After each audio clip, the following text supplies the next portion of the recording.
बहुत कुछ है संसार में, जीवन में कहने के लिए, लेकिन आज मैं चाहता हूँ कि सिर्फ अपने उसी भाई को श्रद्धांजलि देते हुए, उसको याद करते हुए यही कह रहा हूँ कि बहुत अच्छा था भाई मेरा, मेरी ताकत थी वो।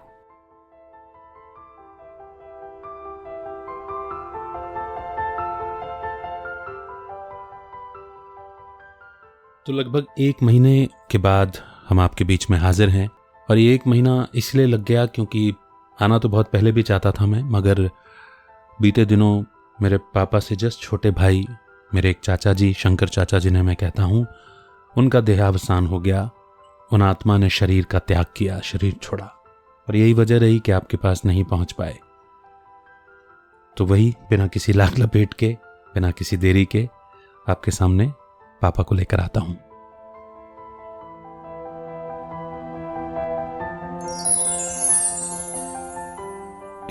वैसे तो कुछ दिनों से अमित मुझे बार बार कह रहा था कि पापा आप कुछ कहो, बहुत दिन हो गए हैं।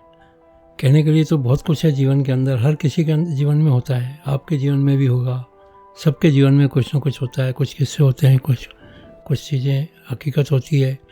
और आज अमित ने मुझसे कहा कि अब ज़रूर कुछ कहो, तो मैं यही कहना चाहता हूँ कि भाई जो है आपके जीवन में आपकी ताकत होते हैं। हम लोग 6 भाई थे, और ये जो है शंकर मुझसे छोटा था, 2 साल छोटा होगा, ज़्यादा नहीं था। तो हम लोगों के अंदर बचपन में बहुत सी चीज़ों में कंपटीशन भी होती थी, हम लोग लड़ते झगड़ते भी बहुत थे, लेकिन हम दोनों एक दूसरे की ताकत भी थे। आज भी, अभी तक भी ये स्थिति थी उसकी कि अगर मुझे कहीं जाना होता था या कोई काम होता था कि उससे कहता था कि शंकर ये काम करना है, वो हाल तैयार हो जाता था, गाड़ी लेकर आ जाता था। ज़्यादा दिन नहीं हुए, अभी 28 जुलाई को ही लगभग रात को 10:30-11 बजे उसने देखते देखते अपना शरीर छोड़ दिया। तो उस दिन से मुझे सारी चीज़ें बचपन में याद आती। हम लोग खूब लड़ते थे, माँ कहा करती थी ये काम कर दो, तो मैं उससे कहता था तुम करो, क्योंकि छोटा था ना, तो मैं थोड़ा सा उस पर दबाव बनाता था। कभी कभी खूब लड़ते भी थे। जिस दिन लड़ते थे तो लोगों में आदत होती है, अगर घर में लड़ाई हो गई, गुस्सा हो गया, तो खाना नहीं खाना, और मैं उसको चढ़ाने के लिए उससे 1 रोटी ज़्यादा खाता था। जब मैं 1 रोटी ज़्यादा खाता था तो माँ से कहा करता था कि माँ देखो, बेबे देखो, हैं ये देखो, ये 1 रोटी मेरे से ज़्यादा खा रहा है। तो माँ कहा करती थी बेटा तू भी खा ले। वो कहता था नहीं, ये जानबूझ के मुझसे 1 रोटी ज़्यादा खा रहा है। तो मैंने बचपन से कभी खाने से परहेज नहीं किया, खाने से कभी लड़ाई नहीं की। अगर किसी से रूठे, किसी से झगड़े, कुछ भी किया हो, लेकिन खाना अपने टाइम से खाया। एक तो जीवन में आप भोजन का हमेशा ध्यान रखो, खाने से कभी मत रूठो। और दूसरा, भाई को हमेशा अपनी ताकत बनाओ, क्योंकि भाई से बढ़ के कोई ताकत आपके पास नहीं है। ठीक है, आपके जीवन में एक जीवन संगिनी आती है, जीवन साथी कहलाती है वो, उसके साथ आपको जीवन बिताना होता है। लेकिन उसके बावजूद भी हमारी माँ की यही शिक्षा थी। हमारी माँ कहती थी कि भाइयों को हमेशा साथ लेके चलो, भाई सब मिल के चलो, एक दूसरे की ताकत बनो, एक दूसरे की कमजोरी नहीं बनो, एक दूसरे से कभी भी मतलब दुश्मनी का भाव मत रखो। कंपटीशन वाला भाव अगर रखना भी है तो अच्छे वाली कंपटीशन करो। आप ये देखो कि उसने क्या किया है, मैं उससे और अच्छा करूं। ये नहीं कि उसने किया तो क्यों किया। कभी भी, इतने टाइम हो गया, मुझसे तो छोटे 4 भाई थे, अब धीरे धीरे क्या कहूँ, अब एक ही भाई रह गया है। देखते देखते मेरे सामने मेरे 4 भाई चले गए। ईश्वर की मर्जी, ये कहते हैं ना, जीवन और मृत्यु उसने अपने हाथ में रखी है। कब किसका जन्म होना है कोई नहीं जानता, और डॉक्टर तो एक बार जीवन का तो बता भी देंगे कि 2 दिन बाद, 4 दिन बाद, 20 दिन बाद, जो भी है, लेकिन मृत्यु का तो आज तक कोई पढ़ ही नहीं पाया, समझ ही नहीं पाया।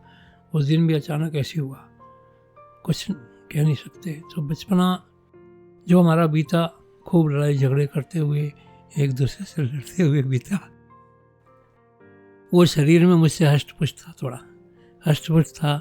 तो हमारे जो बचपन के जो दूसरे दोस्त थे वो उसको चिढ़ाते थे, वो उससे कहते थे तू उससे मोटा है, तगड़ा है, बड़ा दिखता है, तो तू उससे डरता क्यों है, दबता क्यों है।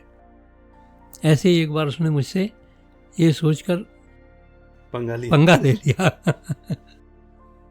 ले लिया।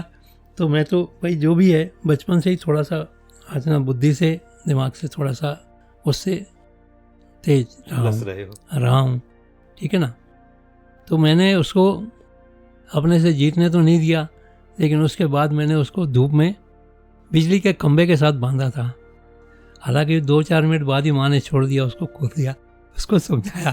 तो माँ को उसने बताया कि हमारा एक बचपन का एक दोस्त हुआ करता था किशन रेवड़ी नाम का, तो वो मुझसे कहता था तू क्यों डरता है, तू कोई कमज़ोर है क्या उससे, तू ताकतवर है, तू उससे बड़ा दिखता है, तू उससे ज़्यादा मेहनत करता है, तो डरता क्यों है।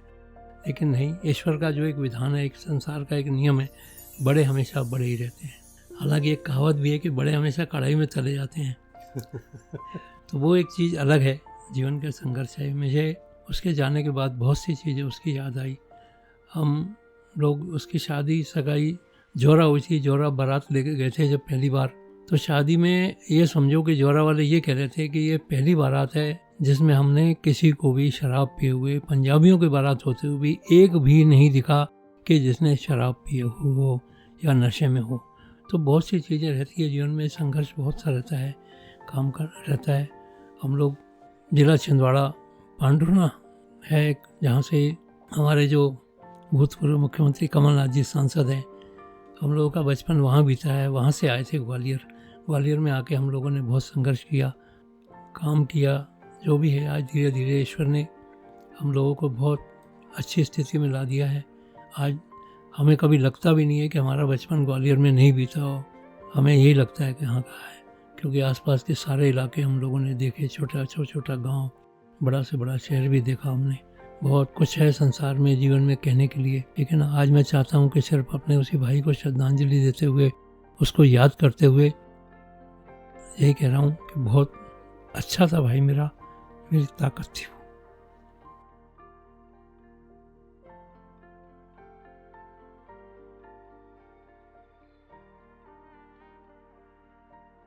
मैं भी यहीं पर विराम दूंगा, क्योंकि वो भावनाएं आप समझ ही रहे होंगे। पर एक बात जो मैंने हमेशा देखी वो ये कि भले ही 1 या 2 साल का अंतर रहा हो मेरे पापा में और मेरे चाचा में, पर शंकर चाचा ने पापा को हमेशा एक बड़े भाई का सम्मान दिया, हमेशा। क्योंकि बहुत ज़्यादा अंतर नहीं है तो एक दोस्ताना संबंध भी था, तो वो दोस्ती के संबंध होने के नाते अपने दिल की बातें भी शेयर किया करते थे, चाहे कुछ भी हो, अच्छा चल रहा हो, ऊपर नीचे कुछ भी चल रहा हो उनके मन में, स्वास्थ्य, तन मन धन जन, चारों ही एरियाज़ में। और जैसा कि पापा ने भी बताया कि कहीं पर भी जाना हो वो हमेशा तैयार रहते थे, हमेशा मुस्तैद रहते थे। तो पापा का कहना हुआ और उनका हाँ जी कहना हुआ, ये एक संस्कार मैंने बहुत ही प्रबल देखा उनके अंदर। और कहते हैं ना कि एक आत्मा ऐसी होती है जो किसी को कभी कोई नुकसान नहीं पहुंचा सकती। तो ऐसा एक भाव, ऐसा एक व्यवहार, स्वभाव। मेरे पापा की मुस्कुराहट भी बहुत सुंदर है और चाचा की भी। इन दोनों के चेहरे बहुत मिलते हैं। कई बार लोग धोखा खा जाते थे कि अभी अभी तो मैंने आपको वहां देखा, आप यहां खड़े हो। तो ये दोनों भाई कभी कभी मजे भी लेते थे, कभी कभी सच भी बता दिया करते थे कि आपने मेरे छोटे भाई या मेरे बड़े भाई को देखा। तो परमात्मा की एक ऐसी रचना जो कभी किसी का नुकसान नहीं कर सकती, ऐसा स्वभाव मेरे चाचा का रहा। और बहुत मेहनती, जीवन का एक ही लक्ष्य, अपनी सारी मेहनत, सारी ऊर्जा उन्होंने अपने बिजनेस की ओर लगाई। शायद उसकी थोड़ी अति भी हुई कि शरीर समय से पहले थोड़ा कमजोर हो गया, मगर बहुत निर्मल और एक सच्ची आत्मा। जो भी उनकी अगली यात्रा है, जिस भी जन्म में वो जाएंगे, उनके लिए बहुत सारी शुभकामनाएं, बहुत सारी दुआएं हैं। और ऐसी आत्मा का सानिध्य मिलना वो भी सौभाग्य की बात है। तो आज का एपिसोड उन्हीं को समर्पित। और मैं समझता हूं कि इन बातों में जो आज पापा ने कही हैं, इनमें बहुत कुछ समझने, सीखने और धारण करने के लायक है। उसमें हमारी दादी, जिन्हें हम बेबे कहते हैं, उनकी भी शिक्षाएं हैं। और भाई का भाई के साथ कैसा संबंध होना चाहिए, कैसा व्यवहार स्वभाव होना चाहिए, अगर कंपटीशन है भी तो कैसी होनी चाहिए, ये सारी क्लैरिटी आज के इस एपिसोड में मिली है। बहुत जल्द फिर से आपके बीच में उपस्थित होंगे। इस एपिसोड को यहाँ तक सुनने के लिए बहुत बहुत शुक्रिया। एक टेलीग्राम ग्रुप है, अगर आप चाहें तो उसे ज्वाइन कर सकते हैं ताकि हर बार एपिसोड अपलोड हो तो आपको उसकी जानकारी मिले और भी दूसरे कुछ अपडेट्स वहाँ से आपको हासिल हो सकते हैं। इस इल्तिजा के साथ और इस दुआ के साथ कि आप खुश रहें, मुस्कुराते रहें, जीवन में आगे बढ़ें। अमित का नमस्कार। जय हिंद, जय भारत।